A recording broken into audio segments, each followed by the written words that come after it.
মোৰ মৰমৰ ছাত্ৰ-ছাত্ৰী তোমালোকৰ ভাষা জ্ঞানক বুষ্টিং কৰিবৰ কাৰণে আন এটি টপিক লৈ অহা হৈছে।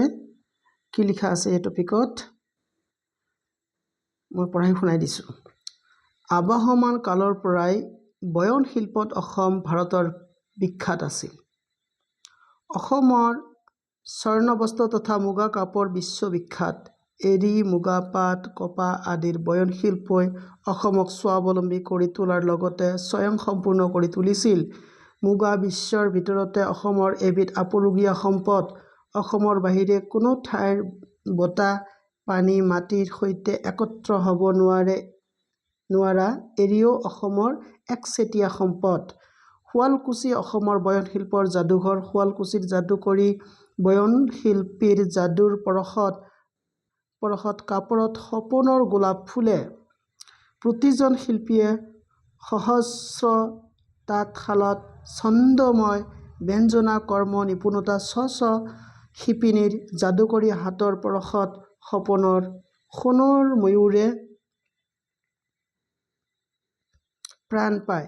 প্ৰকৃতিৰ বাৰেবৰণীয়া সৌন্দৰ্য বন্দী কৰি ৰাখিছে পাট, মুগা কাপোৰৰ আঁহে, য'ত সাধাৰণ মানুহৰ সৃষ্টিকামী মনৰ অভিব্যক্তি ফুটি উঠে। বাহ, কি ধুনীয়া সাহিত্যিক এটি তোমালোকক ভাৰ্ছ। খুব মজা লাগিল ভাৰ্ছটো পঢ়ি।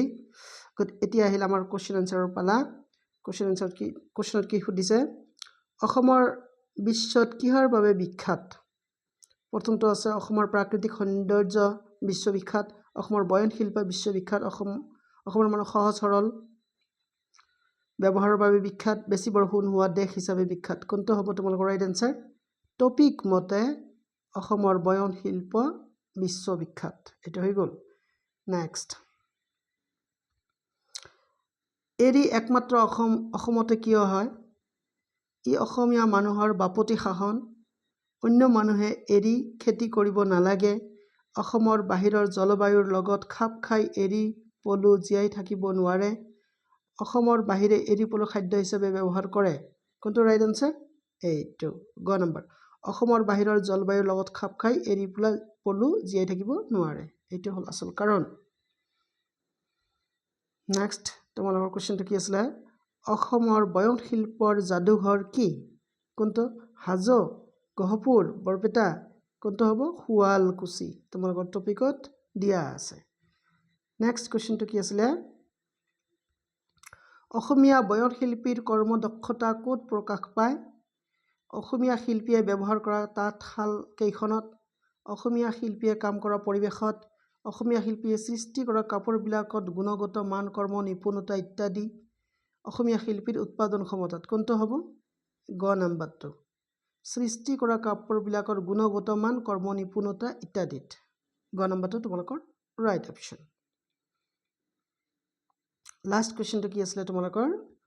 সৃষ্টিকামী মানুহৰ মনৰ অভিব্যক্তি ক'ত ফুটি উঠে? তেওঁলোকৰ ব্যৱহাৰত, তেওঁলোকৰ সাজ পোছাকত, তেওঁলোকৰ সৃষ্টি আৰু সামগ্ৰীসমূহত, তেওঁলোক জীয়াই থকা ধৰণ-কৰণত। কোনটো হ'ব? এইটো কিন্তু ফিলচফিকেল কুৱেশ্যন দিছে তোমালোকক। তেওঁলোকে সৃষ্টি কৰা সামগ্ৰীসমূহত। এইটো কুৱেশ্যন তোমালোকৰ কাৰণে টাফ হৈছে, যদিও তোমালোকে ভালদৰে পঢ়িলে টপিকটো তোমালোকে অনায়াসে আনচাৰ কৰিব পাৰিবা। এনিৱে, তোমালোকৰ কাৰণে মই এটি কুৱেশ্যন থৈ দিছোঁ ইয়াত। তোমালোকে পাৰিলে আনচাৰ দিবাচোন কমেণ্টত।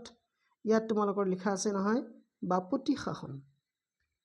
এই বাপতি সাহনৰ প্ৰকৃত আনচাৰ মানে অৰ্থটো কি? বাপতি সাহনৰ প্ৰকৃত আনচাৰ 1 নম্বৰত তোমালোকে লিখিবা। 1 নম্বৰত তোমালোকৰ অপশ্যন মই দিছোঁ, ঐতিহ্য।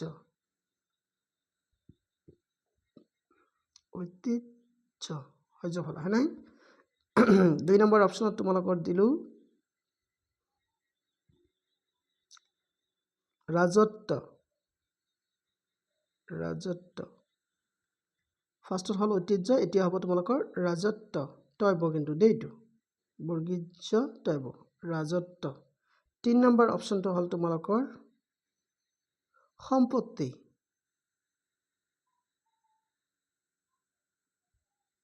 সম্পত্তি। 4 নম্বৰত তোমালোকৰ অপশ্যন মই দিছোঁ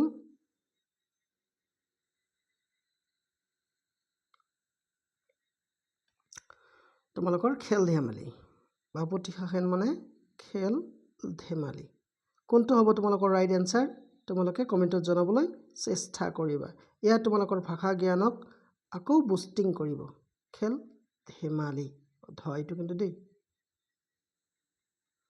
ফাইন আকৌ এবাৰ তোমালোকক কৈছো যে বাপতি শাসনৰ প্ৰকৃত অৰ্থ কি এক নম্বৰ অপচনটো তোমালোকৰ আছে ঐতিহ্য এটা ঐতিহ্য 2 নম্বৰ অপচন ৰাজত্ব 3 নম্বৰ সম্পত্তি 4 নম্বৰ খেল ধেমালি তোমালোকে কমেন্টত জনাবলৈ চেষ্টা কৰিবা আশা কৰিছো তোমালোকে ভিডিওটো ভাল পাবা লাইক কমেন্ট শেয়াৰ কৰিবা আৰু প্লিজ মোৰ চেনেলটো সাবস্ক্ৰাইব কৰিবা সোৱাৰ কাৰণে ধন্যবাদ